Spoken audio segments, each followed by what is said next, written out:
Hello again, everybody. We are continuing now with lesson 7, which is dealing with the impact of war on the modern state and the implications that that has for Zionism. And this is our third clip, dealing with that question.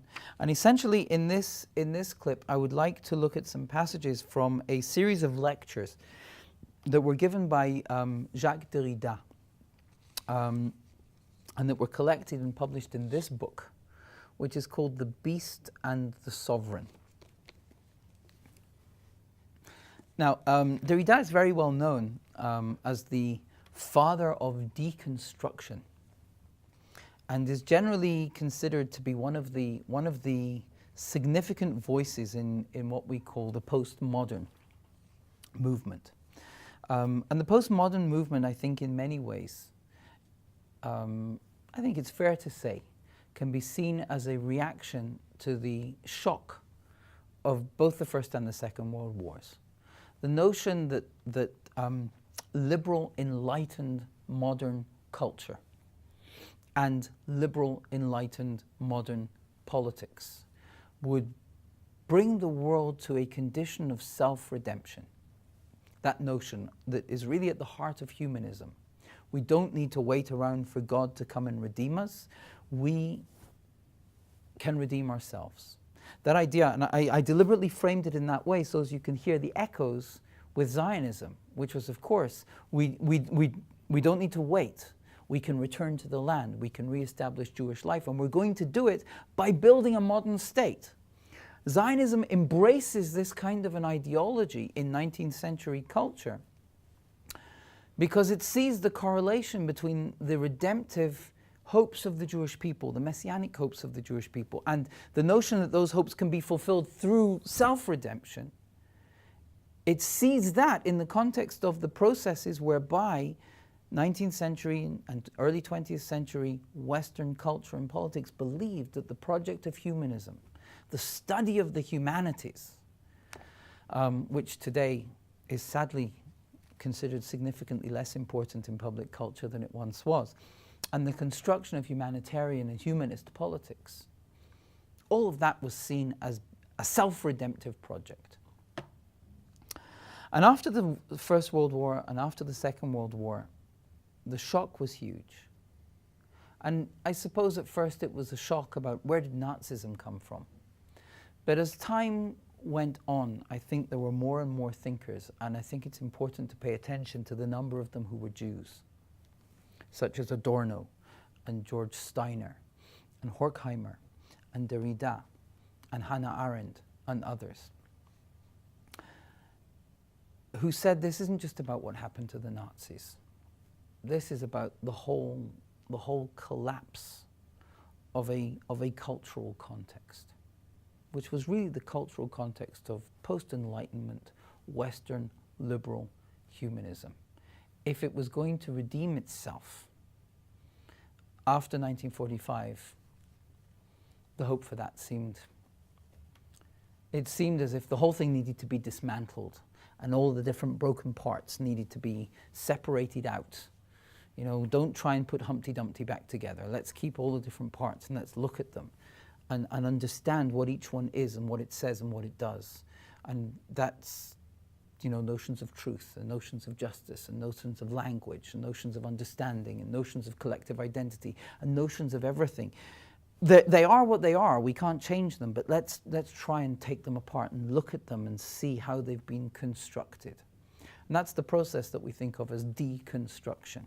And deconstruction has got quite a lot to say in the context of what we refer to as post-colonialism.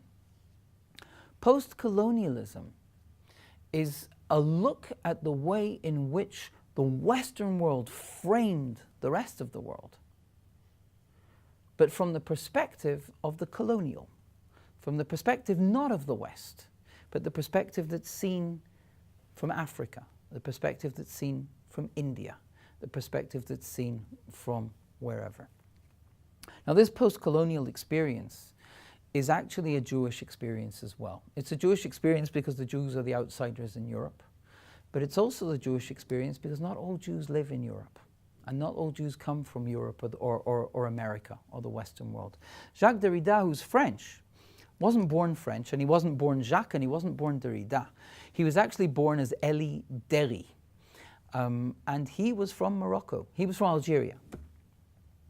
And he was an Algerian, French-speaking Jew who migrated from Algeria to Paris, just like many of the Jews who live in France today, who are essentially North African Jews, and whose perspective on the Western world is not just a perspective of the Jew looking at the Western world, it's also the perspective of the North African looking at the Western world. And in his deconstruction, there is an element of the post-colonial. Now, I would not say by any means that Jacques Derrida was a Zionist.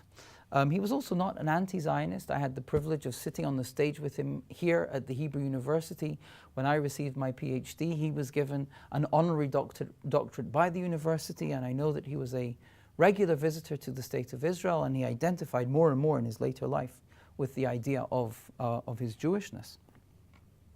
But Derrida asked serious questions about the nature of the construction of the state.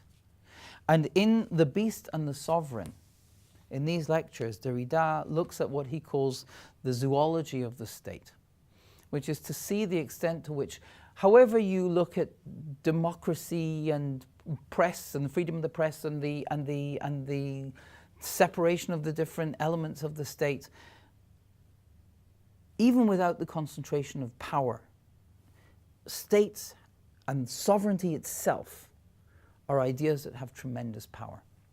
And for me, looking at this from a Jewish perspective, I hear Derrida's notion of the sovereign as the beast, as something that needs to be dismantled and deconstructed. I hear in this a yearning for the concept of malchut that we spoke about previously as a kind of softened sovereignty, a non-political or an anti-political sovereignty. And I think that Derrida's calling into question the structures of sovereignty connects to that and is therefore an important reference for us to think about when we ask ourselves the question, what kind of a sovereignty should a Jewish state have?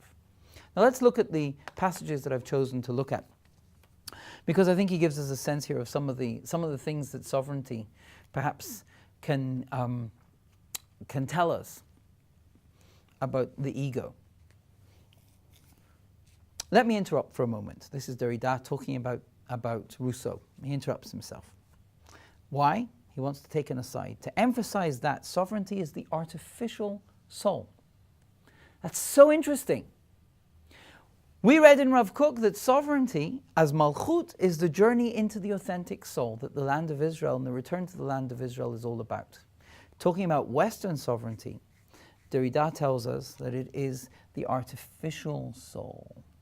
The soul, i.e. the principle of life, vitality, vivacity of this Leviathan, and so, which is of course a reference to Hobbes, and so also of the state, of this state monster, created and dominated by the art of man, artificial animal monster, which is none other than artificial man, says Hobbes, and which lives as a republic state commonwealth civitas, only through this sovereignty. This sovereignty is like an iron lung, an artificial respiration, an artificial soul. So the state is a sort of robot, an animal monster, which in the figure of man, or of man in the figure of the animal monster, is stronger than natural man, like a gigantic prothesis. He talks about the state as a prostate. Did anybody see Avatar? There's an amazing scene in Avatar where you see that the warriors get into these massive robots, and they're making these movements with their arms and making these movements with their legs. But essentially, I think it's a theme that you can see in science fiction quite a lot. But essentially what they are is the people inside a huge monster that is an expansion and an extension of themselves with powers that the individual without this robot around him can never have. If you want to go into the history of Hollywood, you can see the same thing with The Wizard of Oz. You know, the little guy behind the curtain who's pushing all the buttons and pressing all the buttons, where the huge wizard that represents his public visage is this great monster. This is a metaphor that we know exists in culture. And it's a metaphor that captures the notion of the state. I, as an individual, am weak. The expansion of my ego is the essence of the social contract. I will be part of something that is the state, so as my arms can be much more powerful than my arms alone. I want a head of state. I want the arms of the state, the heart of the state, the limbs of the state, as an expansion of the self, like a machine of death. A death machine, says Derrida. Death, which is only the mask of the living. That's how Derrida invites us to think about the bestiality of state. It follows that law, sovereignty, the institution of the state are historical and always provisional, let's say deconstructible, essentially fragile and finite or mortal, even if sovereignty is posited as immortal. Why is sovereignty posited as immortal? Because robots don't die. When the President of the United States of America stops being the President of the United States of America, and the new President is about to be sworn in, for those 15 minutes that it takes in between the two, the head of Congress becomes the President. In other words, the state never stops. It never stops being. There's never a moment where there's no sovereignty. The state is an internal construction. It's the robot that's always going to be there. And even if it structures itself in order to be this immortal, enduring being, Derrida tells us, well, actually, let's look at it more carefully. It's a construction. It's an expansion of the ego. It's really an expression of our fragility. When we're fragile, when we've lost our souls, to go back to Rav Kook, what do? We build, instead of digging more deeply into who we are, we build prostates. We build for ourselves a prosthetic replacement. We solve our inner problems by trying to construct things around us that will make them go away. If you want to lose weight and you don't want to diet and you don't want to do sport, so buy a patch or swallow a tablet or do something that will solve the problem without you having to address it from within. So the state is posited as immortal and indivisible precisely because it is mortal and divisible. Contract to convention being destined to ensure for what it does not have or is not naturally. What he's telling us is that the state is a compensation for our own inadequacies. This exposure of the state structure is a post-colonial, postmodern, and I believe Jewish voice. And Derrida is telling us this is happening in the world. This brings us back to where we started. The Jews said, we want a state, just as the world was saying, maybe states aren't so great.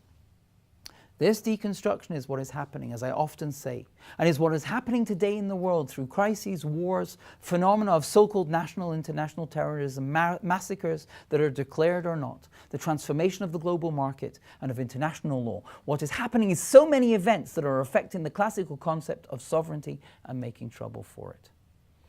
Now, if this deconstruction of the structure of the secular modern state, of the prosthesis for our own inadequacies, is supposed to pose as the great redeemer, Derrida tells us it's fragile, it's mortal, and it might be time to take it apart. But if it is the time to take it apart, I ask the following question.